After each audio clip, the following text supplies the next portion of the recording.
नमस्कार। एक और टिप्पणी के साथ मैं अतुल चौरसिया। आज हम उस विषय पर बात करना चाहते हैं जिसका सरोकार भारत की लगभग 40 करोड़ जनता से है। आपको पता है कि केंद्र सरकार के झांसे में आकर सुप्रीम कोर्ट ने अरावली पर्वत श्रृंखला की परिभाषा बदल दी है।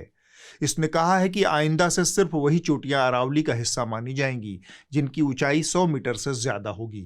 दिल्ली के निकट से शुरू होकर हरियाणा, राजस्थान होते हुए गुजरात के पालनपुर तक फैली अरावली की पहाड़ियों का 90% से ज्यादा हिस्सा इस फैसले के बाद संरक्षित श्रेणी से बाहर होगा। यह बड़ा भूभाग खनन, कटाई, अन्य वैध अवैध व्यावसायिक गतिविधियों का बाजार बन जाएगा। सबसे बड़ा संकट नवंबर 2025 में आया जब सुप्रीम कोर्ट ने सरकार की अरावली के संबंध में नई परिभाषा स्वीकार कर ली। इसके मुताबिक अब सिर्फ 100 मीटर से ऊंची पहाड़ियां ही अरावली पर्वतमाला का हिस्सा मानी जाएंगी, बाकी इनका 90% हिस्सा संरक्षण से बाहर हो गया। अरावली भारत ही नहीं दुनिया की सबसे पुरानी माउंटेन रेंज मानी जाती है। लगभग 2 से 2.5 अरब सालों में यह घिस घिस कर आज के मौजूदा स्वरूप में आई है, जिसे हमारा सुप्रीम कोर्ट कहता है कि 90% तो अरावली है ही नहीं। फर्ज कीजिए कि एक अरावली नहीं रहेगा तो क्या हो जाएगा? ऐसा क्या बदल जाएगा? मिट्टी, पत्थर और खनिजों के बेजान हिस्से ही तो हैं। नहीं रहेंगे तो क्या आफत आ जाएगी? दरअसल यह आफत को आमंत्रण ही है। इसीलिए हमको, आपको और उन सभी लोगों को जिन्हें भारत में, इसकी सभ्यता में, इसकी आबो हवा में यकीन है, उन्हें सुप्रीम कोर्ट के फैसले और केंद्र सरकार के काइयापन का विरोध करना चाहिए। आज जिस उत्तर पश्चिम और पूर्वी भारत को आप देख रहे हैं, वह हिस्सा जो दुनिया की सबसे उपजाऊ जमीन है, उसके निर्माण में अरावली का भी योगदान है। यह पश्चिम में स्थित थार मरुस्थल के विस्तार के बीच एक दीवार का काम करती है। अरावली का खत्म होना उत्तर पश्चिम भारत के लिए विनाशकारी होगा। इसके पर्यावरणीय संकट को एक एक कर समझते हैं। अरावली थार रेगिस्तान की रेतीली और शुष्क हवाओं को पूर्व की ओर बढ़ने से रोकती है। अगर यह प्राकृतिक बांध टूट गया तो धीरे धीरे थार की रेत दिल्ली, एनसीआर, हरियाणा, राजस्थान और पश्चिमी उत्तर प्रदेश की उस उपजाऊ जमीन तक फैल जाएगा जिसे अनाज का कटोरा कहते हैं। उपजाऊ जमीन रेगिस्तान में बदल जाएगी, कृषि बर्बाद हो जाएगी। अरावली के संरक्षित इलाके बारिश के पानी को सोखकर भूजल रिचार्ज भी करते हैं। खनन और विनाश से यह प्रक्रिया भी रुक जाएगी। इससे दिल्ली, एनसीआर, हरियाणा और राजस्थान में पहले से ही कम भूजल और नीचे गिर जाएगा। चंबल, लूनी और साबरमती जैसी नदियां सूख सकती हैं। अरावली को दिल्ली एनसीआर का फेफड़ा भी कहा जाता है, जो धूल को रोकती है। इसके हटने से धूल भरी आंधियां और बढ़ेंगी, एक्यूआई और खराब होगा। पहले से ही प्रदूषण की शिकार दिल्ली की स्थिति और बदतर हो जाएगी। जैव विविधता का विनाश और मानव जानवरों का संघर्ष बढ़ेगा। सरिस्का, रणथंभौर जैसे अभयारण्य नई परिभाषा के तहत पूरी अरावली से बाहर हो जाएंगे। तेंदुआ, हाइना आदि का प्राकृतिक आवास खत्म हो जाएगा और वो गांव शहरों की तरफ आएंगे। इससे संघर्ष और बढ़ेगा। सबसे महत्वपूर्ण है, वर्षा का पैटर्न बिगड़ेगा। लाखों लाख साल से भारत में मौसम का एक स्थायी चक्र रहा है। यहाँ साल के 3-4 महीने मानसूनी हवाओं की बारिश जमकर होती है। इससे जमीन उपजाऊ और पानीदार बनती है। अगर सदियों का यह चक्र टूटता है तो बाढ़, सूखे का खतरा बढ़ेगा। खेती का चक्र पूरी तरह से मटियामेट हो जाएगा और यह इस उपमहाद्वीप की 1.5 अरब आबादी की भोजन सुरक्षा को खतरे में डाल देगा। विशेषज्ञों का यह भी कहना है कि अरावली का विनाश उत्तर भारत को डस्ट बाउल यानी धूल के कटोरे में बदल सकता है। एक पहाड़ के नहीं होने से यह सब कुछ हो सकता है, लेकिन उस लालच के सामने यह पहाड़ क्या मायने रखते हैं जो बड़े बड़े पहाड़ लीलने को आतुर है। गिने चुने उद्योगपतियों और अपनी अदम्य लोभ के लिए भारत और उसके करोड़ों लोगों को दांव पर लगाने का विरोध कीजिए। अरावली का बचना भारत के बचे रहने की गारंटी है। लश्कर नोएडा के शून्य आईक्यू वाले एंकराओं और दिल्ली की बर्बाद आबो हवा के परस्पर आंतरिक संबंधों को समझने के लिए हम आपके लिए एक वीडियो ले आए हैं। दिल्ली में पोल्यूशन रोकने में केजरीवाल नाकाम है, इसलिए दिवाली पर ठीकरा फोड़ना उनका बहाना है। अरविंद केजरीवाल चाहें तो वो विज्ञापनों पर खर्च होने वाले इन पैसे में थोड़ी कटौती करके दिल्ली में आर्टिफिशियल रेन करा सकते हैं और दिल्ली में लोगों को प्रदूषण से राहत दिला सकते हैं। Arvind Kejriwal is just an expert at making promises, but extremely poor. Punjab में आम आदमी की सरकार बनने के बाद केजरीवाल ने पराली को लेकर कोई बयान दिया है? तब कैप्टन सरकार को कोसने वाले अरविंद केजरीवाल आज भगवत मान से कोई सवाल पूछेंगे क्या? दिल्ली में रहने वाले भी इंसान हैं, वो भी टैक्स देते हैं। उन्होंने क्या कसूर किया कि वो जहरीली हवा में सांस लेने को मजबूर हैं? उन्होंने क्या गुनाह किया कि दिल्ली में रहने वालों की उम्र 10 साल कम हो गई है? इसका जवाब केजरीवाल को देना होगा। लेकिन आपने घबराना नहीं है। ये 1 साल पुरानी बात है। किसी एंकर का कायांतरण नहीं हुआ है, बस वक्त के हिसाब से ट्यून बदल गई है। उस वक्त जब दिल्ली में आम आदमी पार्टी की सरकार हुआ करती थी, भाजपा तब तक दिल्ली में 1.5 इंजन की सरकार पर सवार थी। अभी ट्रिपल इंजन का आना बाकी था। फिर दिल्ली में भाजपा की सरकार बन गई। भाजपा ट्रिपल इंजन पर सवार हो गई और लगे हाथ एंकराएं भी उसी इंजन पर सवार हो गए। हमारे देश में लोग अक्सर चीन का उदाहरण देते हैं और कहते हैं कि देखो, एक जमाने में बीजिंग में AQI 800 के पार चला गया था और कैसे चीन की सरकार ने इस पर काबू पाया। आज हम आपको बताएंगे कि कैसे दिल्ली और बीजिंग में बहुत बड़ा फर्क है और बीजिंग का फॉर्मूला दिल्ली पर लागू नहीं हो सकता। एक बड़ी वजह है, दिल्ली की आकृति एक कटोरी की तरह है जो 3 तरफ से अरावली की पहाड़ियों से घिरी है। इसीलिए प्रदूषित हवा दिल्ली में कैद हो जाती है, बाहर नहीं निकल पाती। इसीलिए दिल्ली के पोल्यूशन का इलाज न तो एक दिन में हो सकता है, न एक सीजन में। इसके लिए एक लॉन्ग टर्म प्लान की जरूरत है जिसमें सबके सहयोग की आवश्यकता होगी। एक तरफ इन लोगों की थिथरई है, दूसरी तरफ राजधानी के दिन प्रतिदिन जहरीली होती हवा। बात यूं कि इन लोगों को हर उस चीज से दिक्कत है जिससे भाजपा, मोदी और ट्रिपल इंजन वाली सरकार को दिक्कत हो। जनता स्मॉग के त्राहिमाम में फंसी थी, आखिरकार कुछ अपने हाइबरनेशन से बाहर आए। इनकी नींद एकदम से खुली और वे बिना मोदी, बिना रेखा गुप्ता का चेहरा दिखाए एकाएक प्रदूषण पर हमलावर हो गए। जब ये Delhi A for asthma, B for bronchitis, C for cough से जूझ रही है, लेकिन ये बेचैनी तो दिल्ली वाले बता भी नहीं पा रहे हैं, क्योंकि एक अजीब सी घुटन भरी, स्मॉग भरी सहमति बन चुकी है चुप्पी पर। भारत में अगर आप आज कुछ फैक्ट्रियों को विस्थापित भी करेंगे तो PIL लग जाएंगी। विरोधी दल जो हैं वो उस पर राजनीति करने के लिए आ जाएंगे। कई महीनों को तक सड़कों पर जैम करके विरोध प्रदर्शन किए जाएंगे। मौसम विभाग ने अगले 24 घंटे में पॉल्यूशन का लेवल और ज्यादा बढ़ने की आशंका जताई है। हालांकि दिल्ली सरकार पॉल्यूशन को कंट्रोल करने की पूरी कोशिश तो कर रही है, लेकिन जरूरी खबर यह नहीं है कि कुछ एंकराओं ने प्रदूषण पर बात की।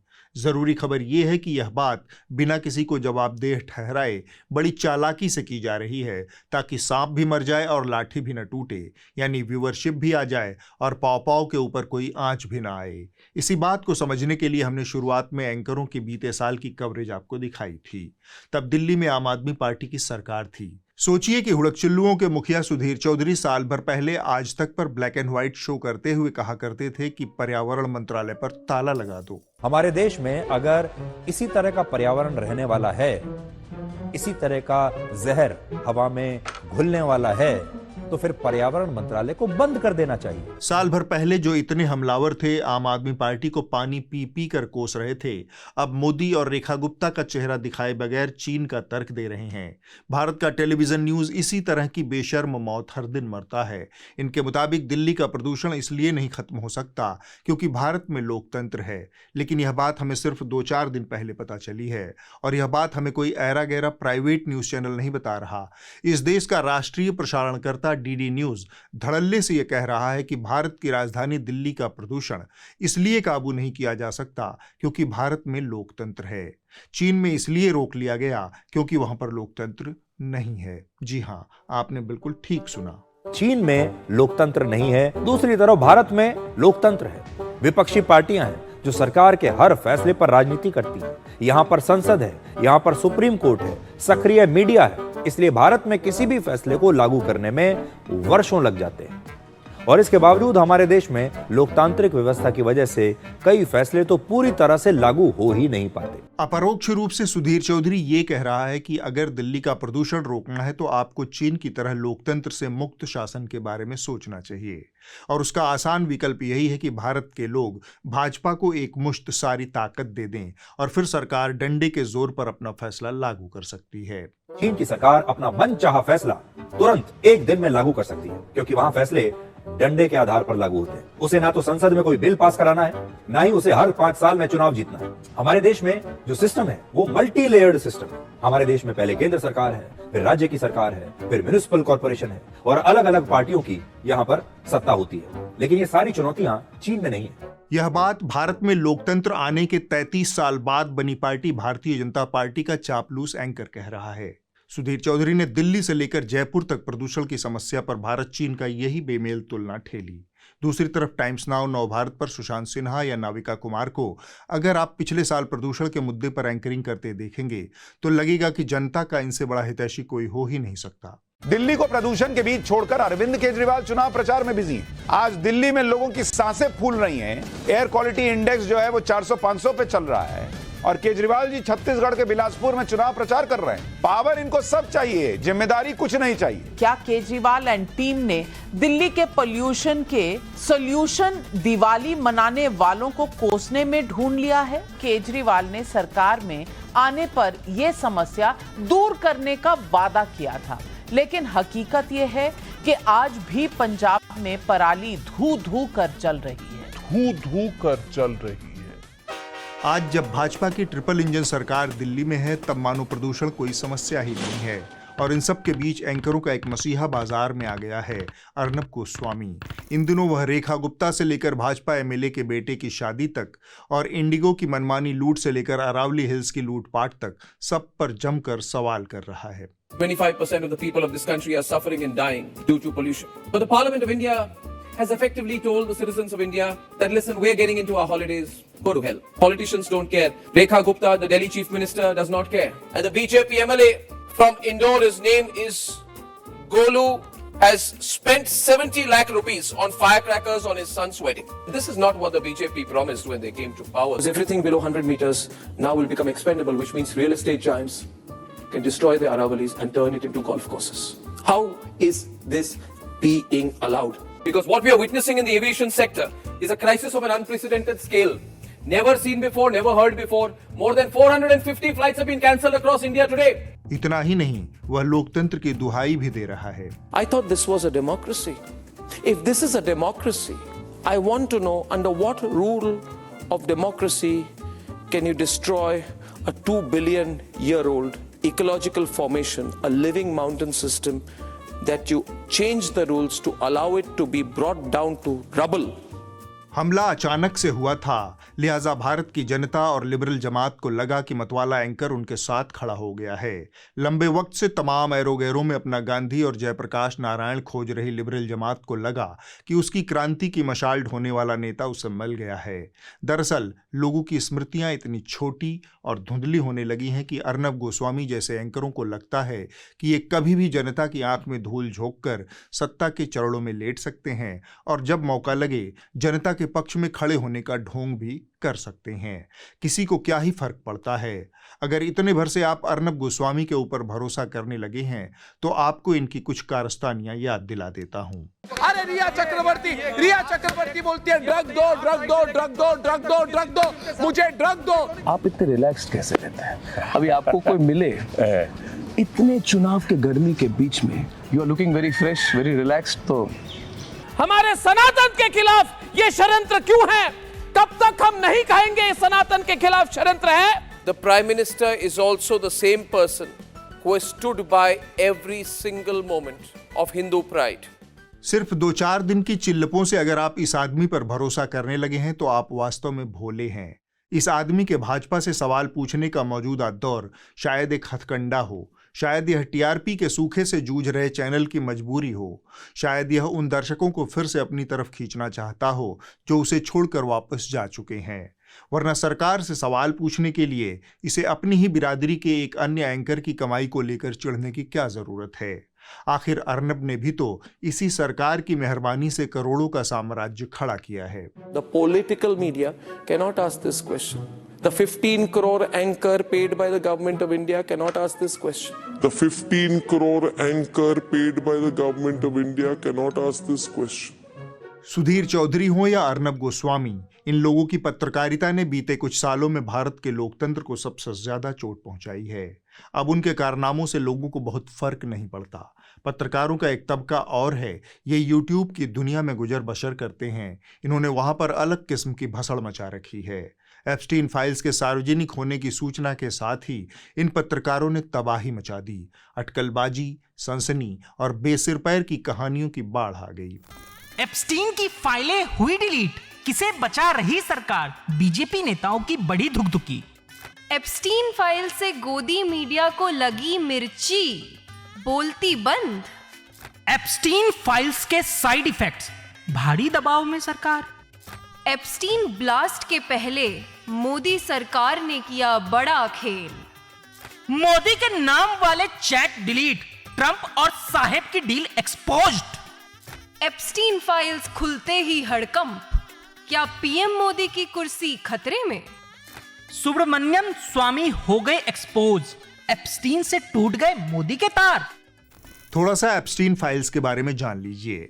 अमेरिकी फाइनेंशियल अरबपति जेफरी एप्स्टीन यौन अपराधों का दोषी था। इसने 2019 में एक अमेरिकी जेल में आत्महत्या कर ली थी। जेफरी एप्स्टीन से जुड़े दस्तावेजों, सबूतों और रिकॉर्ड्स का एक संग्रह है जिसे अमेरिकी जांच संस्था FBI और डिपार्टमेंट ऑफ जस्टिस ने इकट्ठा किया था। एप्स्टीन के ऊपर नाबालिग लड़कियों के यौन शोषण, अमेरिका के नामचीन लोगों को नाबालिग लड़कियां सप्लाई करने का आरोप था। लंबे वक्त से उसके दस्तावेजों को जारी करने की मांग हो रही थी। इन फाइलों में एप्स्टीन की कॉन्टैक्ट बुक, प्राइवेट जेट के फ्लाइट की जानकारी, video, court transcripts, FBI interview आदि शामिल हैं। अमेरिकी कांग्रेस ने नवंबर 2025 में एप्स्टीन फाइल्स ट्रांसपेरेंसी एक्ट पास किया था।